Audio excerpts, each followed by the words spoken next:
19 এপ্ৰিল অৰ্থাৎ কালিলৈ ৰাজ্যত প্ৰথম পৰ্যায়ৰ লোকসভা নিৰ্বাচনৰ ভোটগ্ৰহণ অনুষ্ঠিত হ'ব আৰু উজনিৰ আন 4 সমষ্টিৰ লগতে যোৰহাট লোকসভা সমষ্টিতো প্ৰথম পৰ্যায়ত ভোটগ্ৰহণ কালিলৈ যিহেতু অনুষ্ঠিত হ'ব সেই উদ্দেশ্যে বৰ্তমান যোৰহাট চৰকাৰী উচ্চতৰ মাধ্যমিক বহুমুখী বালক বিদ্যালয়ৰ পৰা পুলিং প্ৰিজাইডিং বিষয়াসমূহ ইয়াত উপস্থিত হৈছেহি।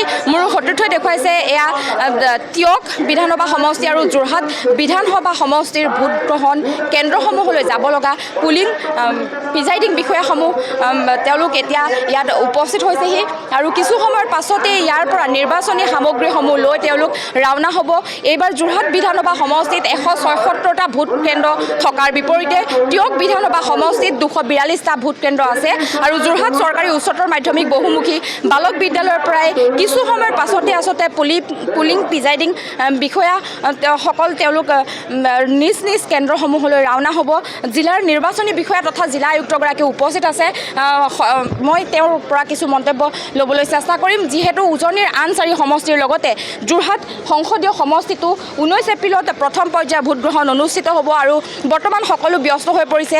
কিছু সময়ৰ পাছতেই যোৰহাট চৰকাৰী উচ্চতৰ মাধ্যমিক বহুমুখী বালক বিদ্যালয়ৰ পৰা সৰুবৰ প্ৰায় 300 বাহনেৰে এইসকল পুলিং প্ৰিজাইডিং বিষয়া নিজ নিজ কেন্দ্ৰসমূহলৈ ৰাওনা হ'ব আৰু জিলা আয়ুক্তগৰাকী তথা নিৰ্বাচনী বিষয়াগৰাকীও যিহেতু আছে মই তেওঁৰ পৰা কিছু মন্তব্য এই সন্দৰ্ভত ল'বলৈ চেষ্টা কৰিম। কেনেদৰে প্ৰস্তুতি হৈছে কালিলৈ দিনটোত যিহেতু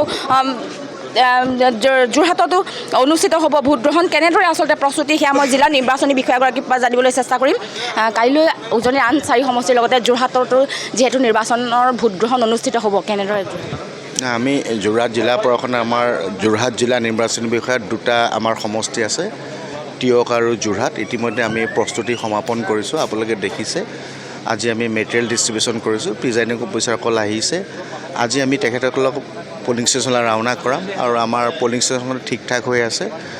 আমি খালি এতিয়া ৰাইজক আশা কৰিছোঁ কাইলৈ আমি সময়মতে আমি আৰম্ভ কৰিব পাৰিম আৰু সকলো যোৰহাটৰ ভোটাৰ ৰাইজক অনুৰোধ কৰিছোঁ যে হিল্লোল ভাঙি ভোটদান কৰিবলৈ আহক আৰু গণতন্ত্ৰক সুস্থ আৰু সবল কৰি ৰাখক। কিমান সময় পৰা কিমান সময় আমাৰ ৰাতিপুৱা 7টাৰ পৰা আবেলি 5টালৈ হ'ব আৰু আমি ইয়াৰ পৰাই আজি আমি ডিষ্ট্ৰিবিউশ্যন কৰিম আৰু ৰিচিপ্ট আমাৰ ইয়াতে হ'ব আৰু ষ্ট্ৰং ৰুম আপোনাৰ বাওঁফালে দেখিছে ইয়াত আমি ৰাখিম আৰু কাউণ্টিঙলৈকে 2টা ষ্ট্ৰং ৰুম ইয়াতে থাকিব। যোৰহাট আৰু তিয়কৰ যোৰহাট আৰু তিয়ক মৰিয়নি আৰু তিতাবৰৰ কাৰণে তিতাবৰত হৈছে এইটো তিতাবৰ ইলেকশ্যন জিলা যোৰহাটৰ কাৰণে আৰু যোৰহাট লোকসভা সমষ্টিত মুঠতে 10টা আছে। আজি চৰাইদেউ শিৱসাগৰ মাজুলী তিতাবৰ নাজিৰা আৰু যোৰহাট সমানে আৰম্ভ হৈছে। সকলোৰে ষ্ট্ৰং ৰুম খোলা হ'ল। এতিয়া আপোনালোকে আমি যিসকল পলিং বিষয়া আহিছে তেখেতসকলক আমি মেটেৰিয়েল আৰু EVM দি আৰম্ভ কৰিছোঁ। এইবাৰ নিজ নিজ সমষ্টিতে নিজ নিজ বিধানসভা সমষ্টিতে EVMসমূহ তেনেকুৱা কথা নহয় মানে আমি এজ পাৰ ECI গাইডলাইন্স মতে কৰিছোঁ। গতিকে 2টা সমষ্টিৰ কাৰণে আমি 2টা ষ্ট্ৰং ৰুম আছোঁ তাৰ পৰা তেখেতসকলে লৈ যাব।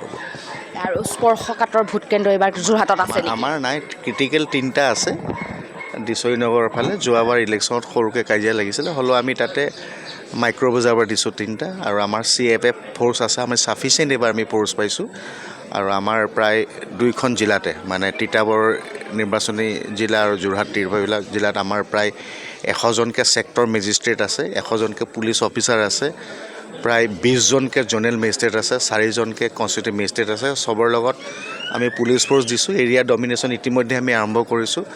ৰাইজক আমি আশ্বাস প্ৰদান কৰিছোঁ আমি নিৰাপত্তা প্ৰদান কৰিম। খালি ৰাইজে অকণমান অসুবিধা দেখিছোঁ। বতৰটো অকণমান ডাউন হৈ আহিছে। ৰাইজক মই এইটোৱে ক'ম যে বৰষুণ যদিও কাইলৈ হয় সোনকালে ভোটটো দিলে ভাল কাৰণ আবেলি 5টালৈকে আছে। আবেলি 5টালৈ অকণমান আন্ধাৰ নিচিনা হোৱাৰ পচিবিলিটিছ হয়। ৰাইজে সোনকালে 7টাৰ পৰা যিহেতু হ'বই ভোট দি আজৰি হৈ থাকক ধুনীয়াকৈ আমি চেষ্টা কৰিছোঁ। সকলো ৰাইজক সহায় বিচাৰিছোঁ। হয় এয়া আছিল যোৰহাট নিৰ্বাচনী জিলাৰ বিষয়াগৰাকী আৰু তেওঁ ইতিমধ্যে উল্লেখ কৰিলে যে এইবাৰ 3টা স্পৰ্শকাতৰ ভোট কেন্দ্ৰ আছে যদিও তাত নিৰাপত্তাৰ ব্যৱস্থা কৰিছে আৰু কালিলৈ দিনটোত পুৱা 7 বজাৰ পৰা বিয়লি